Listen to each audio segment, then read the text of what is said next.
गृहमंत्री अमित शहा शिर्डीत मुख्यमंत्री आणि दोन्ही उपमुख्यमंत्र्यांसोबत महाराष्ट्रातील अतिवृष्टीच्या नुकसानीबाबत चर्चा। नवी मुंबई विमानतळासह इतर विकास प्रकल्पांचा शहांकडून आढावा।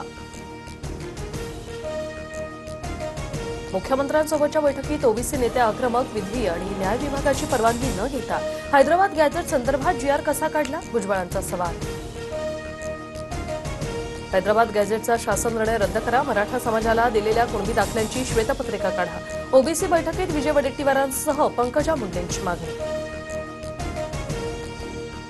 ओबीसींच्या ताटातील आरक्षण कोणीही घेणार नाही, खाडाखोड केलेले कुणबी दाखले रद्द होतील, खोटे प्रमाणपत्र वाटप झालं असल्यास जबाबदार अधिकाऱ्यांवर कारवाई करू, मंत्री चंद्रशेखर बावनकुळेंचं आश्वासन।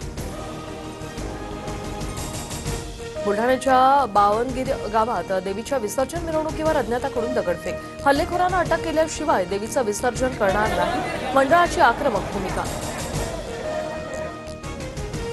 छगन भुजबळ जातीयवादाचा नरकासूर, मंत्रिमंडळातून काढून टाका, जरांगेंचा हल्लाबोल, तर आरक्षण खाऊन यांचं रक्त बोगस झालंय, जरांगेंची पंकजा मुंडेंवर ही टीका। सिंहगड रोड पोलिसांनी दिलेलं पत्र गौतमी पाटीलने 4 दिवसांपूर्वी स्वीकारलं, मात्र अद्यापही संपर्क नाही। गौतमीला म्हणणं मांडण्यासाठी पोलीस ठाण्यात येण्याच्या पत्रातून सूचना।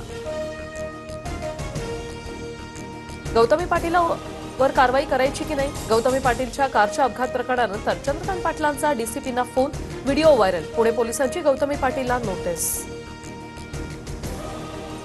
चंद्रकांत दादांच्या ऑफिसमधील पाटील नावाच्या व्यक्तीचा फोन चेक करा, त्याने किती वेळा निलेश घायवळला फोन केला हे समोर येईल, रवींद्र धंगेकरांचा आरोप। 2 वर्षापेक्षा कमी वयाच्या मुलांना खोकला, सर्दीची औषधं देऊ नका, बालमृत्यूच्या घटनांची दखल घेत केंद्रीय आरोग्य मंत्रालयाच्या सूचना। तामिळनाडू सरकारकडून कोल्ड्रिप कफ सिरपच्या विक्रीवर बंदीचा आदेश। तामिळनाडूसह मध्य प्रदेश आणि केरळ सरकारकडून कोल्ड्रिप आणि नेक्स्ट्रोडीएस सिरपवर बंदी, मुलांच्या मृत्यूनंतर विशेष तपास पथक राज्यस्तरीय चौकशी करणार।